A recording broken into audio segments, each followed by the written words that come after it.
Sabi ko, nung ginagawa ko yung penance ko, I realized, di ba, all I asked for Mama Mary was to give me peace. I realized that she did not just give me peace. She brought me home. I learned about the councils. No, si Pope Damasus pala ang nag-canonize ng scriptures. I'm like, teka muna, Santo Papa to Di ba dapat Antichrist ang Santo Papa? Di ba dapat he will burn in hell, stuff like that? Mga ganyan-ganyan, ano? Hindi naman ako sumigaw, no? But I really told Mary, alam mo, na-frustrate na ako. No, I knelt down in front of Mary after many years. For the first time, I told her, you know, Mary, sabi ng pastor ko, kasalanan na kausapin kita. Sabi ng pastor ko, sorry, I'm getting emotional. Okay lang. Sabi ng pastor ko, hindi mo ko naririnig kasi patay ka. Sabi ng pastor ko, idolatria itong ginagawa ko. Pero hindi ko alam bakit ako naririto. Diba? I was like, sabi ko lang sa kanya, Mama Mary, for the first time I called her Mama Mary, no? Kung totoo ka, no? Kung talagang naririnig mo ko, kung talagang dapat ako magdasal sa iyo, give me peace. Sa gitna ng maingay na mundo, hanap mo ba ang sandaling puno ng inspirasyon, pagdinilay at syempre kaunting kasiyahan? Mga kwento ng puso na hindi lang nagbibigay aral, kundi nagbibigay din ng ngiti at pag-asa sa ating paglalakbay sa pananampalataya. Ako po, si Romar Chuka. At ito ang Sensei, na kung saan ang bawat kwento ay patunay na buhay ang pananampalataya. Sa akin, no? Na dapat daw balikan ko yung basics of the faith, no? Kasi nami-mislead na daw ako na bakit ko daw hahayaan Masyado ka nang nag-aaral sa UANP. Oo, gano'n. Exactly. Those are the words na parang, alam mo, kakapatid, si St. Paul nga, kahit matalino, hindi nagpakamatalino sa gospel eh. He subsumed his intelligence in the service of the gospel. In my mind, I'm like, that's what I'm trying to do. So I'm learning about God, trying to divinize or spiritualize the knowledge that I have to sanctify it. Alam mo, nung sinabi niya sa akin, yung parang merong switch sa utak ko na napatanong ako ng isang bagay na hindi ko akalaing itatanong ko sa kanya. Which was? Kuya, paano po kung tayo yung mali? First time kong tinanong yon in my 4 years of being a Protestant. I was so sure of being right. In that moment, I asked him, Kuya, paano kung tayo palang mali? Paano kung di lang natin naintindihan ng mga Katoliko? Can I just say na para siyang moment of intellectual humility? Yes. Di ba? Yes. Yun yung pinag-usapan natin yung hubris kanina. Yeah. Parang dyan nag-crack eh. Nag-crack siya doon. Sabi niya sa akin, he started explaining, pero lahat ng in-explain niya sa akin parang hindi na enough kasi parang these are all recycled attacks against the church na nalaman ko na yung sagot dahil nag-aral na ako sa UNP. So I told him, sige kuya, I'll pray about it. Umuwi ako nung hapon na yun, Romar. I was telling the Lord, nakakainis ka naman eh. Gusto mo ako maging pastor, pero lilituhin mo rin pala ako. I mean, I cannot find it in me na magpapastor ako, tatayo ko sa harap ng mga tao, magiging protestanteng pastor ako, pero at the back of my mind, iniisip ko, teka muna, baka mali sinasabi ko? Baka mas tama yung mga Katoliko. So, the next week after that, I went to our library. I told our Lord, bibigyan kita ng pagkakataon na you have to correct this. May hubris pa din. So, sabi ko sa kanya, Lord, help me to disprove Catholicism so that I can be a Protestant in peace. I wanna continue being a Protestant. So, hiniram ko yung makapal na Catechism of the Catholic Church. CCC. Okay? I borrowed this... CFC din. Hindi ko pa alam yan. Hindi ko pa alam yung CFC. Nalaman ko na lang ang CFC nung nagko-content creation na. Okay. Catechism for Filipino Catholics. Hindi ko pa alam yan noon. So, binasa ko yung CCC. Sabi ko, maghahanap ako ng mali dito. Yabang eh. No? Kala mo, meron kang laban sa 2,000-year church history. Hinaram ko. Sabi ko, nakita ko doon sa library, merong book by I think his name is Dave Armstrong, no? Biblical Proofs of Catholicism. Sige, hiramin natin yan. Aba, may nakita ko, meron palang mga nag-convert sa Catholic Church, no? Merong libro doon, Surprised by Truth. Kasi magkakasama sila sa isang section eh. No? Anong pangalan ng section? It's the theology. Nandun sila. Okay. So, pag pumunta ka sa theology, nandun lahat. Yeah. No, tapos, nandun yung Surprised by Truth ni Patrick Madrid. It's a compilation of different conversion stories. Nagulat ako noon kasi parang in my mind, pag umalis ka na ng simbahang Katolika, hindi ka na babalik. Bakit sila bumalik? No? So yung first volume, no, may 11 converts na nag-share ng story. So hiniram ko yan. As a scholar, no, I can borrow 7 books. I remember, minaks out ko yung 7 books na yan.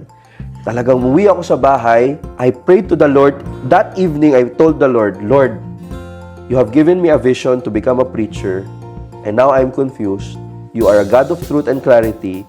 I am begging you. Please help me not to leave any stones unturned in my search for the truth. I want to know, I want to get to the bottom of this. So, binasa mo yung catechism, no? Ang problema, as I read all of these things, all the more it is making sense to me. Parang bang ako na yung natatakot na parang ayoko nang basahin to kasi parang nakukumbinsin na ako eh. Bakit gano'n? Parang hindi na ako magpapastor dito pag nakonvince ako ng buong buo, di ba? Then I was still meeting up with Roque. No? Si Roque naman, maganda na strategy niya eh. Hinire niya ako as book editor. Parang 2 summers before that. Then I started reading more about the saints, about the popes, about theology and philosophy. And then, alam mo, unti-unti na nag-make sense lahat ng mga Catholic classes that I took before. Sabi ko sa'yo, di ba wala silang epekto? Pero ngayon, habang inaaral ko itong mga books na to, bumabalik sila para silang it's all coming back. Yes. Diba? Para siyang parang alam mo yung na-imagine ko, biglang Nagko-connect. Para si Iron Man nung nakita niya yung time something. Yeah. Oh, Eureka! Parang may ganon, ba? But it was a long and painstaking process. Yeah, Hindi of siya course. automatic, no? Of course. And then I had to meet with different Protestants from different churches. Sabi ko, baka naman kasi yung church ko, Yun. ito na to, baka I can meet different, naghanap ako ng mga kaibigan who can connect me to a pastor of a different church. Ganyan. We would spend time in coffee shops, no? Ang haba ng kwentuhan namin, ang haba ng usapan. I have the catechism, they have the writings of Luther and all of these things. Pagkukumpirahin namin. Alam mo, nafu-frustrate ako kasi always at the end, they would tell me, at the end of the day, Burns, it's between you and God eh. Teka muna. If it's between me and God, and tell that to billions of people that it's always between Him and God, di ba moral relativism na yan? Para natin malalaman yung totoo dyan. Sabi, alam mo, Burns, kasi okay lang na magkakaiba tayo ng denominations. There are more than 50,000 denominations now. Sabi nila, okay lang daw yun kasi ang mahalaga daw is parehas kami ng paniniwala sa essentials. Kahit magkakaiba sa non-essentials. Ito ngayon yung tanong ko sa kanila. Saan sa Biblia mababasa na mayroong essential at non-essential?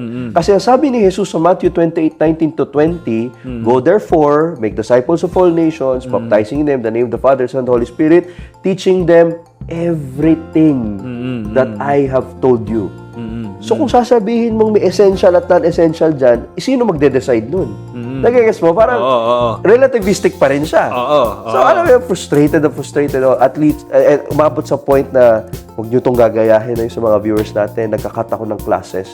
Kasi talagang hindi ako makapag-concentrate. Parang distraught ako eh. No? Especially when I borrowed this book sa library. No? Ang pangalan ng book. Di ba nalito si Lord yan? Nagkakat ka ng classes para Masama nga yun eh. Di ba? Nagkakat ka ng classes para mag-aral tungkol sa theology. Exactly. Bad yun. Huwag Di nyo ba si gagayahin yun ha. Wait lang ha? Pero hindi naman maraming classes yun. Baga konti lang. Mga 17 classes lang.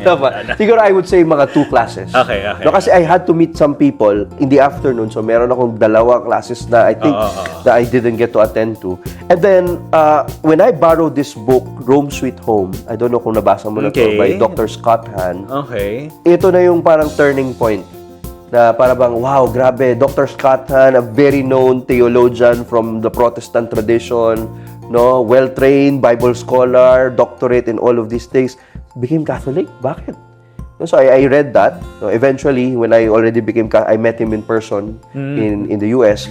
In any case, so when I was reading that, it really spoke to me. No, parang I found myself there, except that mas bata ako, siya married na. No? Kung baka yung tanong ko, yun din ang tanong niya. Kaya nga ngayon, pag pumunta ka sa library ng UANP, hiramin mo yung Rome Sweet Home, nandun pa yung annotations ko. Magagalit sa akin yung librarian. Kasi pumunta ako nung kailan lang, a few months back, tinignan ko, may nagbura kaya ng annotations ko. Nandoon pa rin yung annotations ko. Ako naman, pag pumunta kayo sa library ng Campus Ministry Office na kung saan ako galing, hindi niyo mahanap yung libro kasi nasa bahay ko pa rin. Ibalik mo na yan. Okay, babalik ko na. Sorry, inamin ko na sa lahat ng mga tao. Oh my gosh. So, parehas tayo may ginawang kapapalagan sa library, ano? Ngayon ko lang naalala. Sorry. Oh my Sorry to the goodness. Campus Ministry Office. Sorry din po sa library ng UANP. Okay, anyway, so yun, parang you Scott Han, Okay, ano? then one afternoon, ito yung nag-cut ako ng class. Oh. I met a couple of born-again friends sa Joy Nostal Buildings, Ortigas. Okay, I was know the really, building. really distraught. No? So I was seeking clarity. And then after hours of discussion, ito nga yung sinabi nila sa akin na at the end of the day, it's between me and the Lord. Yeah. And I said, in my mind, no, is this the best that Protestantism can offer? No certainty of the truth. I'm just assuming. No, like for example, may mga tanong ako na hindi nila masagot. Sabi ko, when we say, lahat ng paniniwala ng Kristiyano dapat nasa Biblia, Oo. nasaan sa Biblia na dapat lahat ng paniniwalaan natin nasa Biblia? Wala. Oo. In fact, you can ask a very basic question Kung lahat ng paniniwalaan ng Kristiyano ay nakalagay sa Biblia, saan natin sa Biblia mababasa kung anong mga aklat ang dapat nasa Biblia? We have to remember, Biblia means a library of books. There are 73 books in the Bible, in the Protestant 66. So, paano malalaman anong libro yung yung ilalagay isasama mo at doon? hindi, di ba? Yung pinakakinilabutan ako when I studied history, I learned about the councils. No, si Pope Damasus pala ang nag-canonize ng scriptures. I'm like, teka muna, Santo Papa to Di ba dapat anti-Christ ang Santo Papa? Di ba dapat he will burn in hell? Stuff like that. Yung mga ganyan-ganyan, ano? So, I was... Mga kaibigan, gusto nyo bang mapalalim ang inyong pananampalatayang Katoliko sa pamamagitan ng mga inspiring na kwento na tiyak mag-uudyok sa iyo na paglingkuran si Jesus ng mas malalim? Inaanyayahan ko kayo na manood sa mga napakagandang documentaries, mga interviews and features ng 5 Siglo. I-follow nyo lang sila sa social media at 5 Siglo.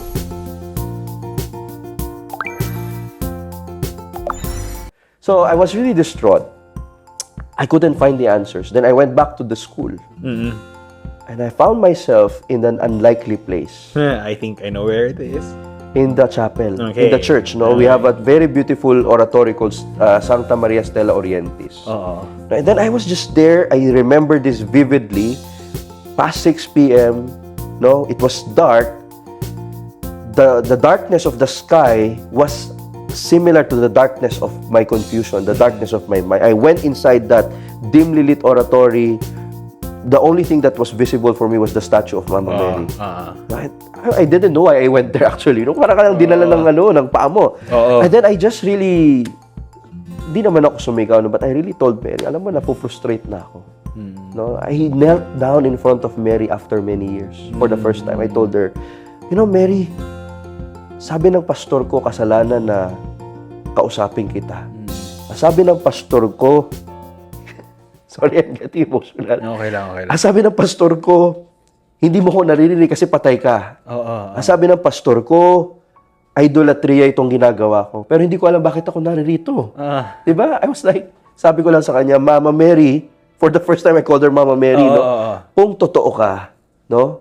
Kung talagang naririnig mo ko, kung talagang dapat ako magdasal sa iyo, give me peace. I was really crying, no? Para akong siraulo doon na anong kinaiiyakan ko? Nalilito lang ako sa theology. Iyak ako na iyak. Grabe. It was a pivotal moment for me. I was just really trying to tell Our Lady, kung totoo ka, here I am. Kung talagang anak mo ko, kung talagang nanay kita, alagaan mo naman ako. I was making that demand. Of course, makulit akong anak. So, after that incident, Romar, hindi pa rin ako naging Katoliko. Took months pa. Months. I still read books, no? I still did a lot of research. I couldn't count the hours, how many hours ako nakikinig sa Catholic Answers Live, yung podcast sa US. Podcast sa US. No? So, parang, and then at the end of that, no, there was just one day, sabi ng kaibigan ko, kailan ka na magiging Katoliko? Sabi ko, well, I don't know. I still have to read more books. Sabi niya, hindi mo naman pwedeng aralin ng buo yan, no? You just have to study as far as your knowledge can, as far as your knowledge can, as far as you can arrive at a certain certainty. You don't need a complete knowledge of everything Catholicism has to offer. Kasi patay ka na, hindi ka pa Katoliko kung gagawin mo yan. Totoo. That's where the faith should come in. No? So, you've already known enough. You're convinced, at that point, na-convince na ako that the Catholic Church was the one Jesus founded. No? Na-convince na ako na tama ang tinuturo ng simbahan. I just misunderstood it. Kumbaga, lahat ng walls ko, nag-crumble na. No? Ang dami ko pang tanong dyan, nasagot na nila. And then I told my friend, sige nga, random lang to, Romar, ha? Next Thursday, I'll go back to the church. Ganon ka, Ganun lang. arbitrary lang. Arbitrary. Ano? Sabi ko, sige, next Thursday, balik ako ng church. Hindi ko alam bakit Thursday. Wala lang, naisip ko lang. Alam mo yun, parang, sabi ng friend ko, sige, that's a good time to go back. Alam mo bakit Thursday? Bakit? Luminous Mystery. Probably. Light. Ay, hindi ko alam yun, ha? Okay. Probably. No? Ilalagay ko yan sa libro na sinusulat ko. Awa. Iko-quote kita dyan, ha? So, Well, so ito na nga. After class, hindi na ako nag-cut ng class nito. After class nung Thursday na yon, no? mind you, hindi na nag-cut. Hindi na ako nag-cut. Good boy na. No? After class, merong mga sumama sa akin. No? 2 people were there to pray for me while I was doing my confession. The priest who heard my confession was Father Ted Santiago. May he rest in peace. He just died recently. I told him everything, no? How anti-Catholic. I told him about that night when I prayed to Mary. Mama Mary, Sabi niya sa akin, I think Mama Mary heard you. Sabi ko, syempre, Father, kaya ako nandito eh. Sabi niya, no, you know what day is today? Sabi ko, no, Father, I don't know. Today is July 16. You know what July 16 is? Sabi ko, no, Father. Wala ko alam sa liturgical calendar na eh. No, today is the feast of Our Lady of Mount Carmel. Ay, grabe ang iyak ko nun.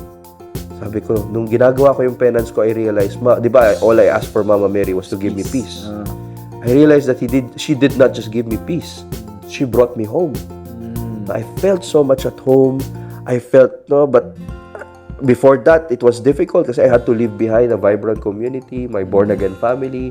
They started thinking of me as a backslider, hindi na daw ako Kristiyano. No? So, but then, when I went back to the church, only one thing was necessary, only one thing was important, that I get to receive Jesus in the Eucharist. That's the only thing. So that's the Protestant Pass. So, haba ng kwentuhan natin, baka overtime na tayo. Ako okay lang na lumalim tayo. Ika nga sa sinabi ni San Ignacio de Loyola. Yes. Palagi ko sinashout. I love St. Ignatius. Non multa sed multum. Yes. Kahit, saka na natin pag-usapan yung halo. Pwede naman. Oo, part 2. Oo, pwede tayong part 2. Pero, alam mo, ang ganda. I'd like for us to leave on that note. Yes. Na, yung parang being home. Yes. Being home, especially in Christ. Yes. At saka yung humingi ka ng kapayapaan, pero higit sa kapayapaan, yung binigay sa'yo. Amen. I love that. Thank you, Romar. Oo, higit sa kapayapaan yung binigay sa'yo. At ginulat ka. Ginulat ako. Ginulat ka. No? Kaya tama yung title ng libro na hiniram ko, Surprised by Truth. Nakakagulat ang katotohanan. Kasi minsan, sigurado ka sa iyong nalalaman bilang katotohanan. Oo. Pero ang Diyos natin ay mahabagin at lilinawin sa iyo ang tunay na katotohanan. Ang kabuuan ng katotohanan. Grabe. Nakaka-inspire because it is an unconventional journey. Pero it is still a journey nonetheless. Amen. Na nagpa-define kung sino ka. Yes. Diba? And at least, ako, that's a story to tell. Amen. And I think kailangan marinig din ng mga tao. And yun, I appreciate this. Thank you. What we did for today.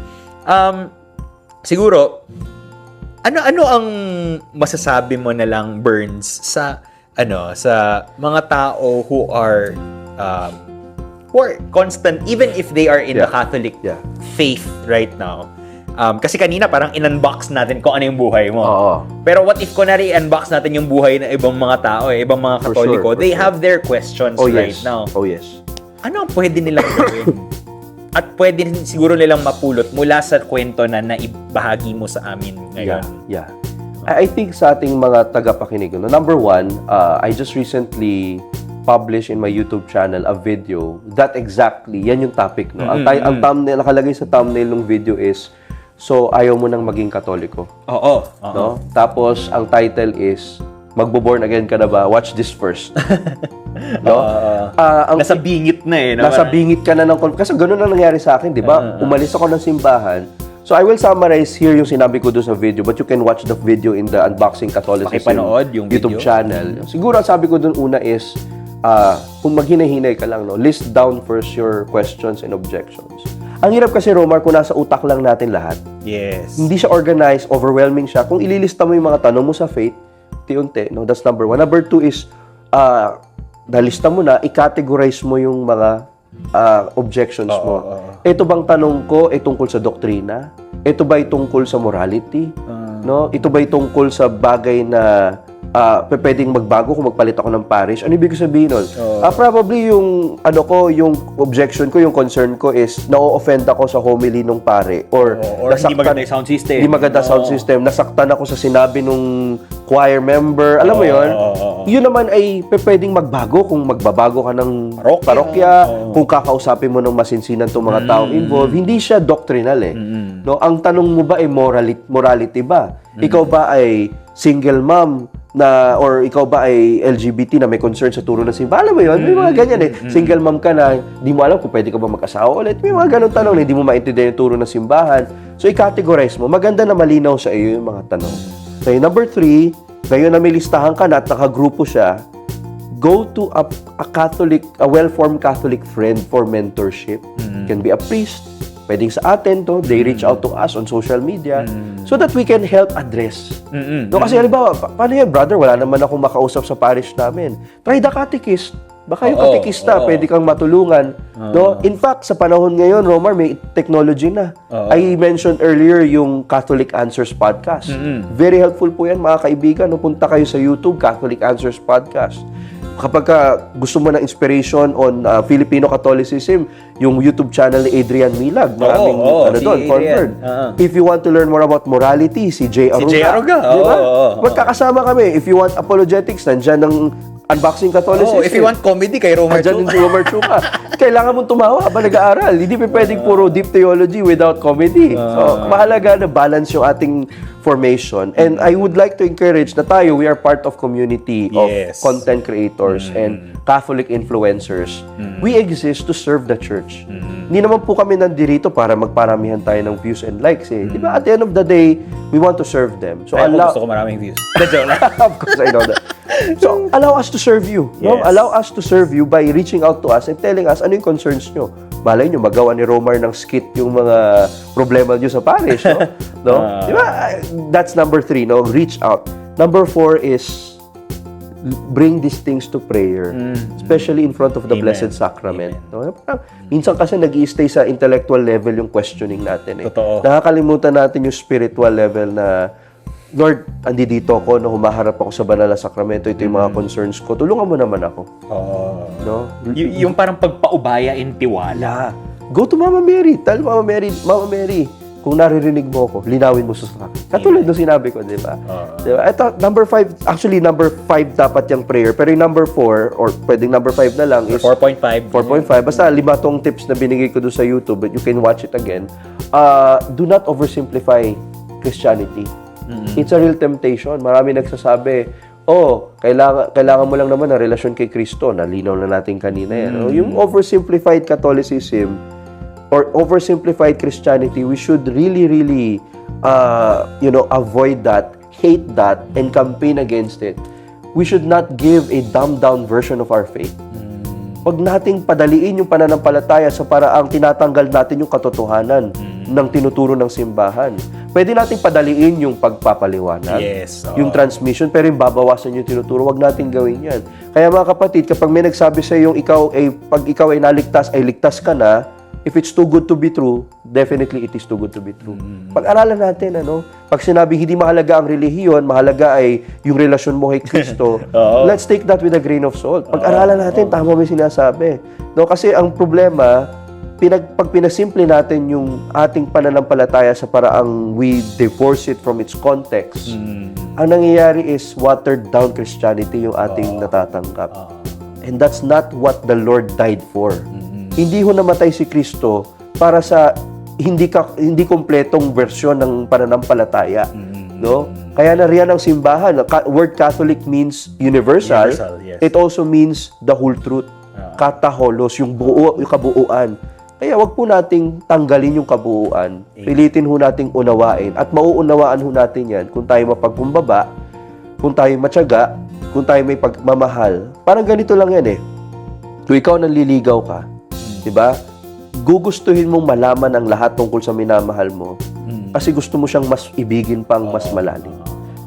So kung iniibig po natin ang Panginoon, wag nating kalimutan na kailangan din natin kilalanin yung simbahang kanyang itinatag, yung mga katuruan sa Biblia na kanyang ipinasa sa mga apostol. Diba? So, mahalaga yun eh, no? Parang, it's a journey. Huwag niyong madaliin, no? Yeah. Hindi ba pwede after this video, alam mo na lahat ng tungkol sa faith. It took me 10 years to be able to talk about the faith as I talk about it now because I had a lot of struggles and the struggles continue. No, it will be there. Basta mahalaga, do not take your Christianity as a lone ranger. Huwag kang maging mag-isa. No? I-involve mo kami ni Romar. We are here to help you. Indeed. Grabe. Salamat. What a breath of fresh air in terms of Thanks be to God. these insights that you've shared, no? Para akong tumalino ng 0.5%, no? Salamat. Yeah. I mean, matalino na tayo pero tumalino Thanks tayo be to lang God, thanks dahil be to sa God. So, maraming salamat dahil sa naging open, hindi ka lang open book, open dictionary. Ha? No? So, thank you. Maraming salamat, Maraming Burns, salamat. for being here. And make sure, i-promote mo na kahit paano yung Halo. Sige, alam nyo, sa ating buhay pananampalataya, hindi pa pwedeng puro aral. No? Kasi nga, the faith that we have, Christianity is not just about studying a set of truths. It's about knowing and loving a person. Christianity is not theory. It has a name. Its name is Jesus. So unless we have this personal relationship with the Lord, unless we really see Him in the Eucharist and receive His body, blood, soul, and divinity, all of our studies are in vain. No, ang mahalaga dito is yung buhay panalangin natin. Of course, you can go to your chapel, you go to the oratory, but if you're the type of person na hindi mo pa alam paano magdasal, no, we have this very, very good resource. One of the many resources. Pwede ka mag-YouTube, pwede ka mag-Spotify, pwede ka mag-prayer books, pwede ka magpaturo ng dasal sa prayer group ninyo.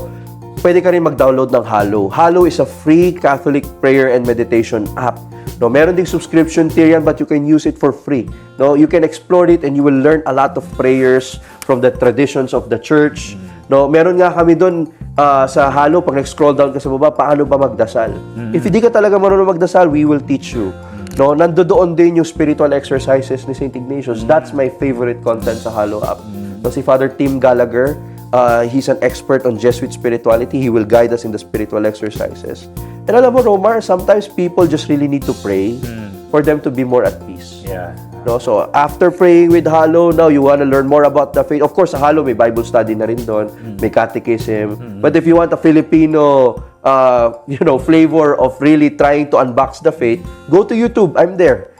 Just type Burns Cassie or Unboxing Catholicism.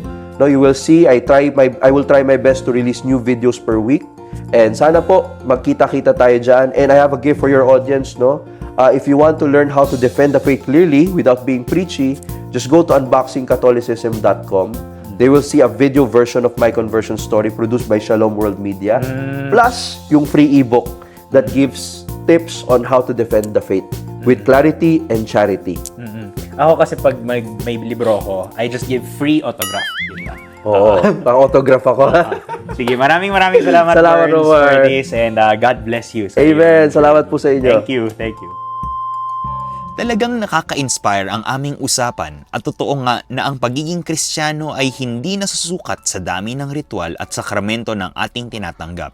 Minsan kahit ito ay highly sacramentalized, kung kulang ang pagkaunawa sa tunay na kahulugan at aplikasyon ng pananampalataya, maituturing ding itong poorly evangelized. Binibigyang diin ni Burns ang kahalagahan ng tunay na relihiyon tulad ng James 1:27, ang pag-aalaga sa mga ulila, pagpapagaling sa may sakit, at paglilingkod sa Panginoon. Ayon sa kanya, mahalagang hindi lamang maging tagasunod ng kaugalian, kundi maging tagapaghatid ng kabutihan at pananampalataya sa komunidad. Sa kanyang paniniwala, may tamang paraan ng relihiyon, ngunit ang diwa ng pagiging Kristiyano ay higit pa sa tradisyon at ritual. Muli, ako po si Romar Chuka at ito ang Sensei, kung saan bawat kwento ay patunay na buhay at makabuluhan ang pananampalataya.